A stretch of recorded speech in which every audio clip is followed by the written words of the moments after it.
So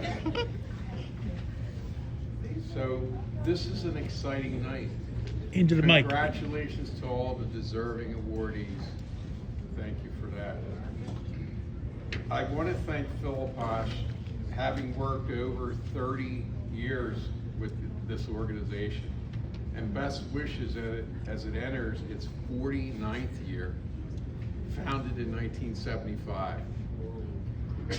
I'm grateful to everyone who are here tonight for supporting PhilaPOSH and its occupational safety and health mission, its values, and its future. I thank my union of 25 years, District 1199C, its iconic founding president, Henry Nicholas, and current president, John Hajinski, for supporting PhilaPOSH in the occupational health and safety movement. Special appreciation goes to those who took the time to mentor, teach, and develop. Mike Fagan, an organizer and rep with the Newspaper Guild, Local 10 here in Philadelphia, during I'll call my formative years in the labor movement. I was motivated by the humor, his wit, and creativity that he incorporated into his work.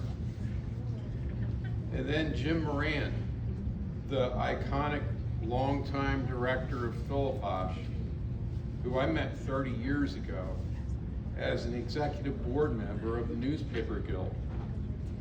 And Comrade Bob Brown, a United Electrical Workers Union District 1 President, PhilaPOSH board member, Kensington Welfare Rights Union, Poor People's Economic Human Rights Campaign, and Labor Party organizer.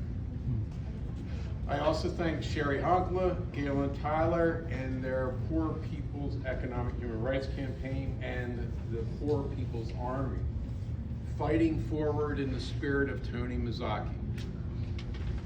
I am deeply honored and humbled to receive the Tony Mazzocchi Award. I'll use it to reflect on Tony, his vision, the movement he was embedded in and led, and his clear understanding of our times and what's happening to us. Tony Mazzocchi was a giant in our movement. He was a brilliant, working class, class-conscious labor leader. He was a visionary leader, a teacher, an organizer. He was the principal leader of the Allied Labor, Public Health, and Environmentalist campaign to pass the Occupational Safety and Health Act of 1970. He mentored Karen Silkwood. He painstakingly organized, founded, and guided the Labor Party. With the successful passage of OSHA, Tony counseled that this great achievement would have to be protected. It had to withstand a reactionary, pro-business, deregulatory movement to undermine it from day one. So the movement pivoted to campaigns to form regional committees on occupational safety and health, known by the acronym COSH, C-O-S-H, Committees on Occupational Safety and Health. The COSH groups were to be alliances of folks from labor, the community, public health, scientific, and environmentalist-based organizations. PhilaPOSH was the second regional COSH group in the nation. It was founded by Rick Engler, an associate of Tony Mazzocchi. Having worked and led in oil, chemical, and atomic workers local for Helena Rubinstein cosmetic plant, Tony Mazzocchi knew that the company's lipstick contained lead and their powders contained asbestos. As a leader and an educator for the OCAW International, which at its peak represented over 200,000 workers in the chemical, petroleum, and nuclear industries, he organized a baby teeth collection project. Grandparents, aunts, uncles, and parents turned in thousands of baby teeth for testing. The union's testing found significant levels of radioactive strontium-90, proving that the nuclear industry and the U.S. Department of Defense were lying when they said their nuclear production and weapons testing weren't harmful to the public. He pointed out that workplace poisons and hazards travel beyond the shop floor and the walls. They move outward. They impact not only the workers, but their spouses and partners doing the laundry, their families, their communities, the consumers of the products, and the company's waste discharged into our environment. Tony's principle was that all answers and power emanated from the membership. He said, if you tell the truth and give the members the facts, they will make the right decisions. Tony believed that unions had the means and duty to educate their members about the root causes of our problems. Unions had to get into the facts. The realization that we have nothing in common with the ownership class, the owners of the means of production, the corporations, and the billionaires who exploit us at every turn. Mazzocchi preached.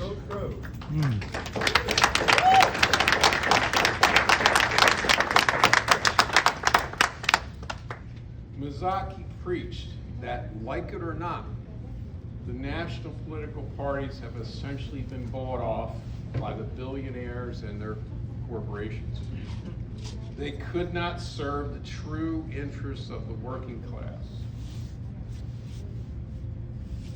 Over 30 years ago, he said, we need to start building an alternative, what he called a party of our own.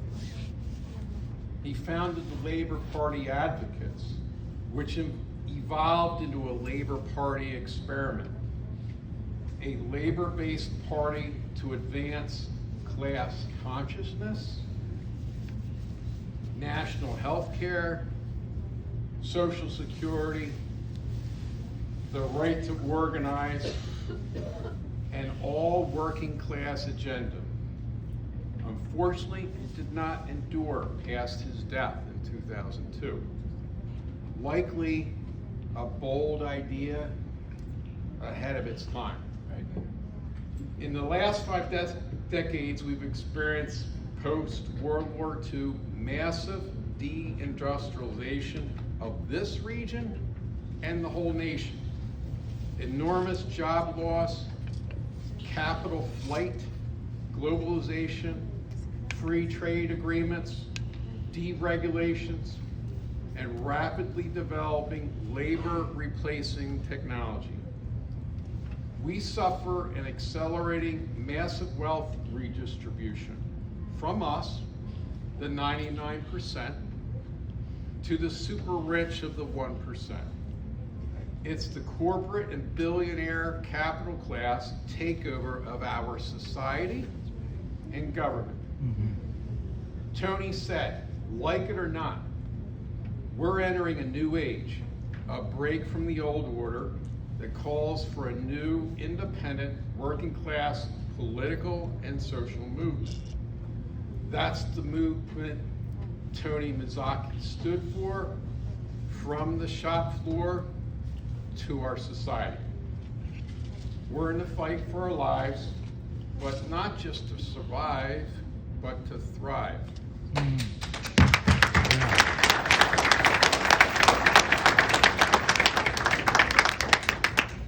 The future is up to us. On your tables, it was referred to earlier, you'll find the PhilaPOSH petition in support of a Pennsylvania public sector OSHA-approved plan. Let's work together to end the separate and unequal treatment of Pennsylvania's public sector workers. Then, just 60 miles northwest of here, in West Reading, Pennsylvania, there's a chocolate factory plant known as RM Palmer Company. On March 24th, 2023, management ignored several workers and even a neighbor's complaint of a strong odor of natural gas. The plant exploded and collapsed, killing 7 workers. The rescue and recovery operation lasted for days. 7 families were devastated, and the small borough of West Reading shook to its core. OSHA has since cited the company and fined them $45,500 for failing their duty to evacuate the workers. 7 people dead. In a recent press statement, the RM Palmer Company slammed OSHA, arguing that OSHA had run amok and violated their rights, and that they and their lobbyists would fight to change OSHA. All this is why Tony Mazzocchi, the COSH movement, and PhilaPOSH remain vital yesterday, today, and tomorrow. Thank you very much.